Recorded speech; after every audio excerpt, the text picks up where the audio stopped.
Okay, we're gonna do something today that I'm calling cooking and talking. Of course, I'll be doing the cooking and I'll be doing the talking.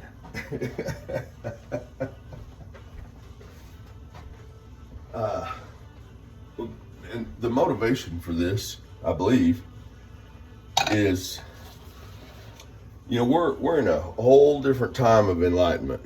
We're in a whole different time of understanding and epiphanies and all kinds of awareness. And people are having different things happening to them, change of thoughts, renewing of their mind, awakenings, spiritual experiences. It's as if we're climbing to a higher dimension of living and living amongst each other. It's kind of funny to have so many people, as far as population wise, to have us growing like we are with so many people and so many things happening as there are more people. I think the last time I heard what the population number was, I think it was around 8 billion. Anyway, my point of this is this. I've been saying, it has been coming to me, so I've been expressing how sin, to me, as for me, where the sin happens in our lives is in the effects of our actions, how it affects us. That's the sin. So many times we think of ourselves as the sin being against others, and it's not. The sin affects us. I can't tell you how many times me doing something, whether it was to someone else or to myself, because if I was doing it to someone else, it would always affect me in some way, whether it be the loss of something or the gain of something. And so in that affecting me is where I missed the mark, where I couldn't see the truth, where I would lose some inspiring thing about myself that could help me help others on a different level, or help myself on a different level.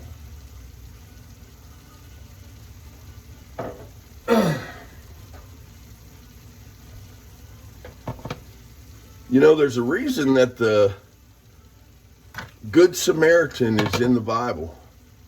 And if you think about it, how many other similar tales, stories, recollections have been about people helping other people?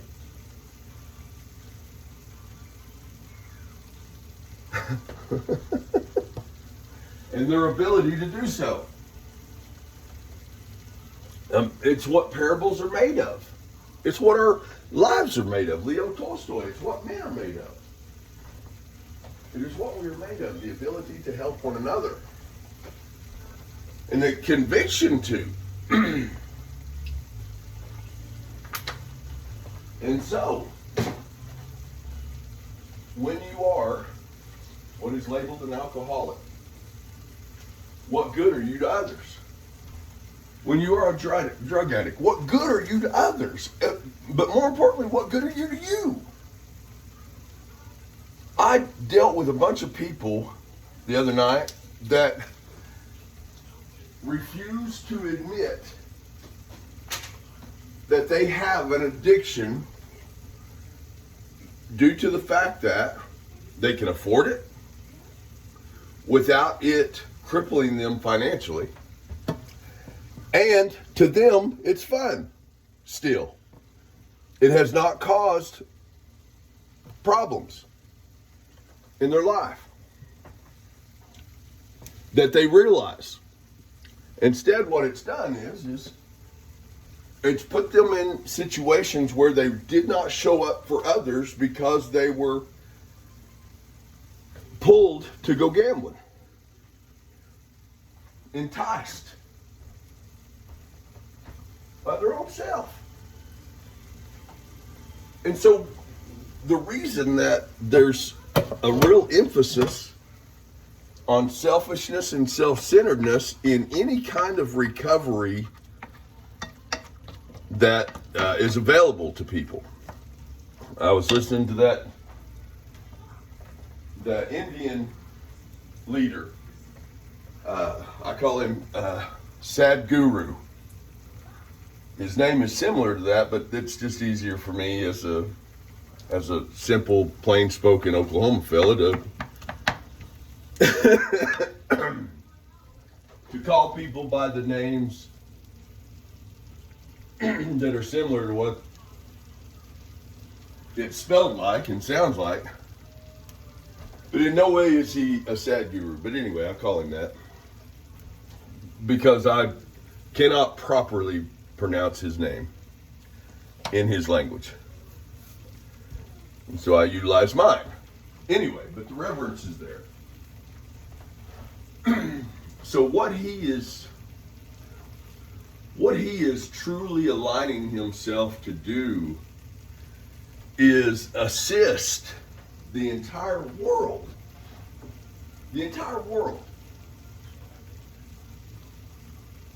on reversing the effects of depression.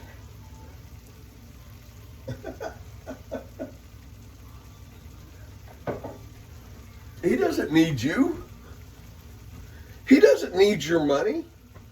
He doesn't need your approval. He's a guru from India. What used to be one of the most popular countries in the world. He doesn't need you. He doesn't need your money. He doesn't need all your likes on YouTube. He doesn't need you. He's doing it because it is his purpose. Because selfishness and self-centeredness has left him. This is what we used to call honor, integrity. Words that if people even dare to use them will be reprimanded and judged by other people's lack of integrity and honor. I am an honorable man. I am a man of integrity, and I don't need you to tell me if I am or am not. I'll show you in my actions, and if I don't show you that, then either I don't give a damn enough about you, or I'm going to come to you later with a amends for not being the man of honor and integrity. That's what's going to happen if you are close enough to have any kind of relationship with me, and I do not live up to what I propose myself to be and talk about who I am as I'm showing you who I am in that relationship. And I just talked last night about being disappointed. The disappointment is in us not being capable of seeing ourselves as we truly are. I'm not saying good or bad. What I'm saying is as we are evolving, as we are a human being, a human becoming, a child of God that grows into a man or woman of God. We don't judge others nearly as harshly as we judge ourselves. And if you're not judging yourself, you're probably a sociopath, a psychopath, or a narcissist or toxic, period. And guess what? You're going to grow out of it. You're going to grow out of it. Whether it be on 2 feet or in the grave, at some point in time, you're going to realize that the greatest part about you is what you can contribute to your life and to those in it. And doing it without thinking, without purpose. I'm not here to be a good Samaritan. The Good Samaritan was just a good Samaritan because Samaritans weren't worth a damn. And he was a good one, so he stood out.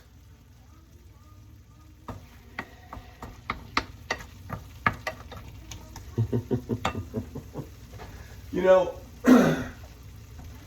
I hear often, every knee shall bow and every tongue confess, right? And so we have this image built in our minds of how everybody's going to submit themselves to Jesus, to what Jesus has been projected to them. Well, guess what?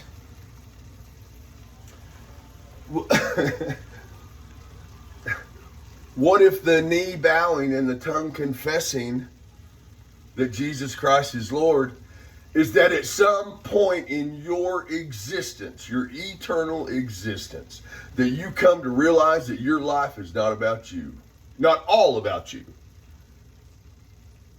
That you come to the true understanding, totally, that your life is not about you, completely about you. And it is true, you can't help others put their gas mask on if yours isn't on. So if you're not willing to take care of you, how are you going to take care of others? If you're not willing to do what's best for you, how are you going to do what's best for others? You know, we are recovering from probably an entire century of what about me? Dad and I were talking the other day, and my conversation with God always starts out with, I am. And it's written, I am that I am. So to me, that is my relationship. When I speak to the creator of the universe, I speak with I am. Now, the thing about the opposite of I am and the opposite of where we are in our ability to evaluate ourselves and to live our life is, what if you're running around saying all the time, am I? That's the complete opposite of God. Am I? Or am I? Or am I? Am I? Am I? Where you're always asking yourself and the creator of the universe if you are. It's all about you. You don't have the confidence to truly give others what they are in need of, because you can't even give it to yourself. I'm not here to bash you. I'm not here to bash me. I do too good of a job at that. I am a professional basher. So much so that is because of, am I? Am I not worthy? Am I capable? Is that not the question that all men hold in their heart of hearts? Where they ask themselves continuously, am I capable? Am I? When we let others criticize us, is that not what we say? Am I? Am I really mean? I can't tell you the amount of times that people have called me mean. Am I? So when I find myself saying, am I? Or others say, am I? Then I do realize that we are not in the we're not in the faith. We're worse than the infidel. Or maybe we are the infidel when we go there. And something about us, we have to grow out of it. Or not, stay it. But I promise you, at some point in your soul eternal existence, you will come to a place of I am.